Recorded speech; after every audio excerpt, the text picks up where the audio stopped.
Terrain hostile pour les cyclistes encore il y a quelques années, Paris devient à petits pas une ville cyclable. Les Parisiens à vélo sont partout et de plus en plus s'intéressent à un type de bicyclette spéciale, le vélo à pignon fixe. Enzo Savarino en vend dans sa boutique dans le 12e arrondissement et en explique la particularité. Le pédalage, en fait, quand on va aller en avant, ça va aller en avant. Quand on va aller en arrière, ça va aller en arrière. C'est le pignon qui est solidaire de la roue. Et pour s'arrêter, il faut bloquer les pédales pour, on va dire, déraper de la roue arrière. La technique est tendance depuis quelques années, mais elle est toute sauf nouvelle.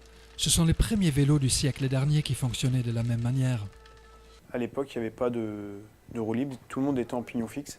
Et ensuite, la roue libre a existé, ils ont abandonné le pignon fixe, sauf que ça a continué sur le vélodrome, comme ce vélo des années 70.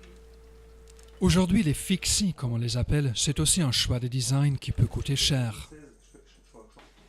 Mais les vrais adeptes rétapent des vieux vélos de course. Avec quelques changements de pièces, le tour est joué et le budget beaucoup plus abordable.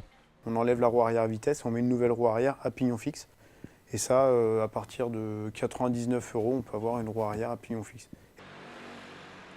C'est exactement ce qu'ont fait la plupart des amateurs qui se réunissent le soir dans la boutique de Enzo pour partager le plaisir et échanger des expériences. Avant de se lancer dans le Paris nocturne, quand les boulevards sont tout à eux.